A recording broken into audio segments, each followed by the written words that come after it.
Welcome. My name is Jason Day. I am a product designer at Atomic Robot, and today I just wanted to walk you through how I make responsive card components and variants of those components. So right here we have a series of cards, and they're all just in different states, right? So I pulled this one out from here, just duplicated it, and just to show you that it's responsive. It can fit in any screen size, whether it's a mobile phone, a tablet, or a desktop computer. And so just to show my toolbars here we go. So if this is selected, we have like these different properties. We can change it to hover, like a hover state when a user uses their cursor to hover over it. And it's just added a stroke around it and a little shadow. We also have a click state to show that the user's clicked it. And we have a disabled state just to show that the user is not able to interact with it. So yeah, that's what we're going to make. And all these should be responsive. Yep. Perfect. So let's get into it. So what I've done down here is I've taken one of those components and I've just detached it from that component set. We have a bunch of icons, we have some body copy, we have like some header information, and a little bit of profile information. So I like to start small, so I'm going to start with these like icons and labels. And just so you know, like everything is spaced out already the way I want it to, just because I've detached it from an existing component. I'll show you how to adjust spacing later once we get into this with auto layout, and it's really easy. So let's start with this icon and label here. So I'm going to just select these two, shift click, and I'm going to do shift A to put them in auto layout. And I like to name things as I go. So let's just call it an icon plus label. And you can call it whatever you want, but that makes the most sense to me right now. So what we're going to do is actually make this in a component as we're going. And I learned a new trick, which I think is pretty cool, to do Option Command K, and it makes it a component. So that's pretty awesome. And so what we're going to do is just add we're going to make a circle around it to give it a little bit more presence on the card. So let's do 16 padding left and right, 16 padding top and bottom. And you see we have 96 height, so we want the width to match that height. So we can pull this out and just type in 96. Kaboom. I love it. So let's make this fixed too, because we don't want those to move. And for the rounded edges, let's just do 100 to make certain they are our circle. And we have some pre-created color styles here. So there it is. How easy was that? And we're going to move this to the side, and I'm going to delete all these, and then let's pull this over, and then we can just duplicate that, right? So now we have these four sets of icons, and let's group those together in auto layout, and I'm just going to call them icons. Boom. That's all caps. That's okay. So now we have like this spacing between all these icons. Let's make it 48. A little not quite what we want. And these aren't responsive, so we're going to make them responsive. I'm going to show you how to do that. So right now it's set to a packed state. So these are always going to be the same, like you're not going to be able to change them. So let's change them to space between, so the space between them is always even based on the outside frame. And that's what's going on there. So now we click it.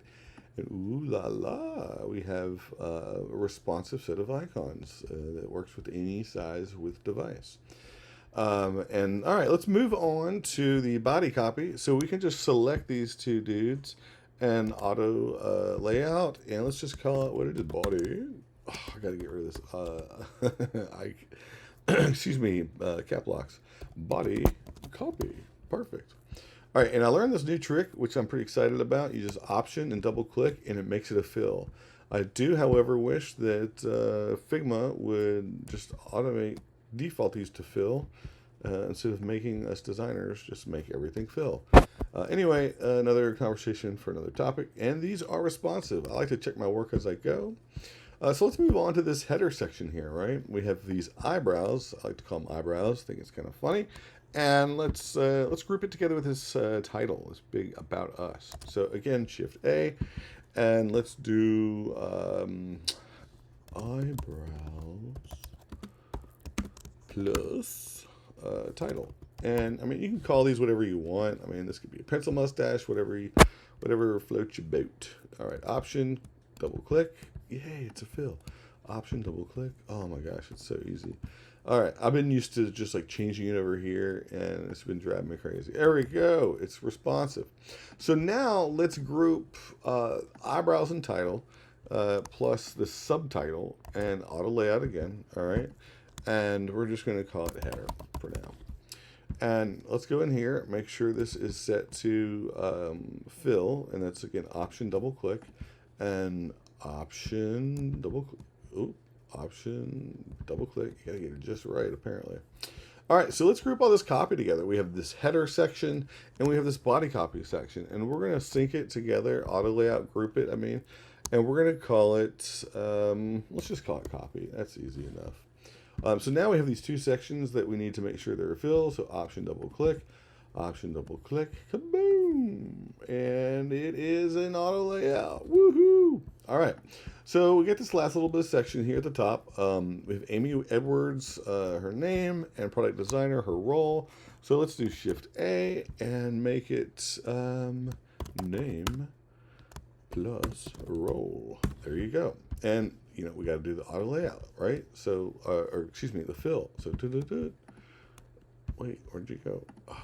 And let's do option double click, and let's just make sure, because we never know. Ta-da! Yes. All right, so now this is pretty interesting because like this, and you know we have these, like it's a different kind of element than just like copy.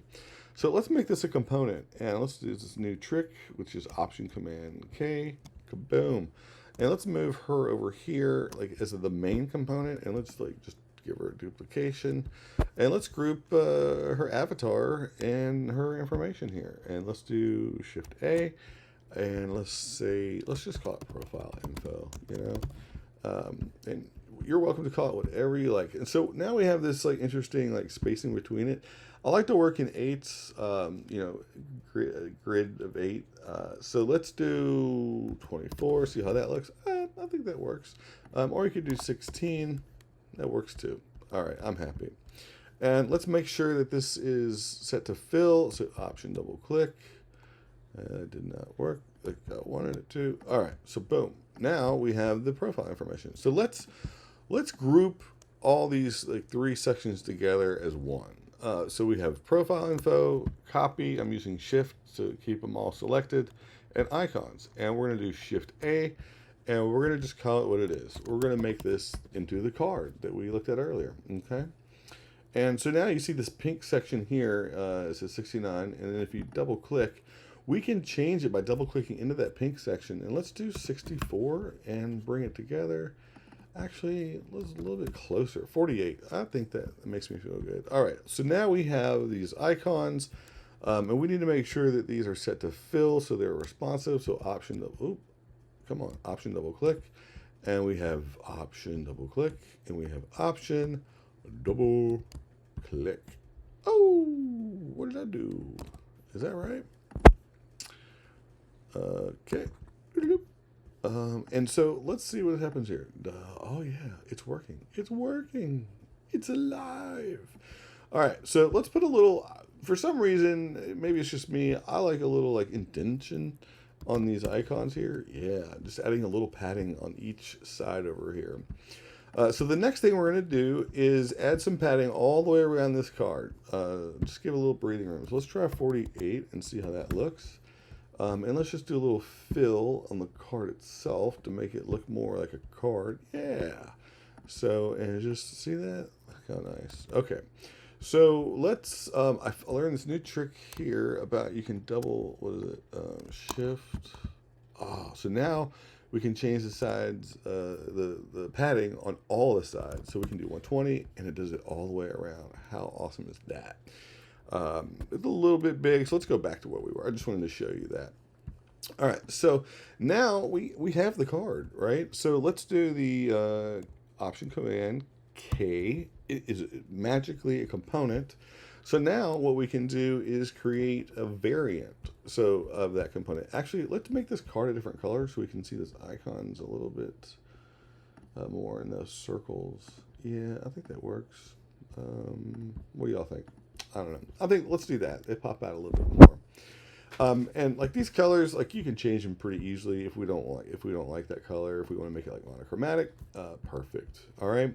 So let's make another duplicate of this or a variant, excuse me, and let's add the variant. Boom. And what I like to do with my variants is add auto layout to it because this gives me the opportunity to change stuff really quick, like put them side by side. I just think it's easier to compare, contrast the differences between your variants. And I like a little bit of padding between my components because it's just easier to see what's going on. There we go. So now we have the default state, and let's just call it a state because that's what it is. And then we have, let's make this a a hover state. And let's just add a stroke to it. Stroke meaning like the outline around it. So let's look at our color styles and see what we got here. Let's just try white and actually let's do black. That's kind of, or like a dark gray. You know what I forgot to do is I forgot to make this rounded edges. I just really like rounded edges. So let's try 20. Is that, not that much, right? Boom.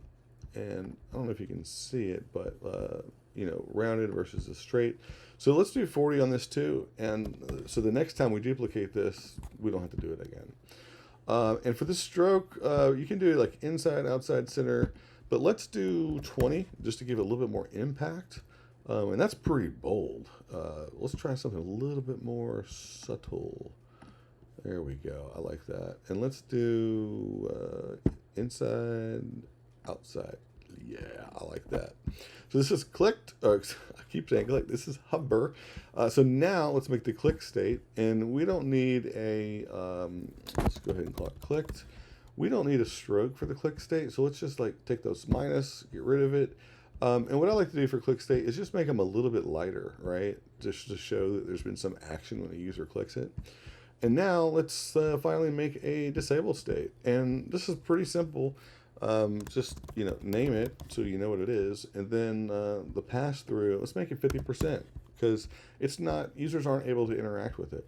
So this is getting a little hit of ourselves, but let's go ahead and make it an interactive component because it's pretty easy. So we're just going to switch over here to the panel and do prototype. And we're going to do on click because that's what it does by default. State hover instant. Yes. That's what we wanted to do. And users are going to click the hovered state because they're hovering over it. And so that's what it's going to be, right? And then we don't need the disabled state because it's not interactive. So let's go ahead and try this. Now, one thing to note is you can't make a prototype out of like actual components. So we have to make a duplicate. And so now when you get a prototype, you can add an interaction starting point. And so we're just going to do card. And so now we can try to hit play and see what happens. All right, so I'm going to change this to fit the screen and see how it works. Is it working? Oh, you know what? Yes, it is. Look. And then if we click it, yep. All right, and you can hit R to restart your prototype, and let's just hover over it. It did not work. Why not? Is this set to click? Oh, this is set. I should have did hover. That's my problem. And then now this is set to click because that's what you click. There we go.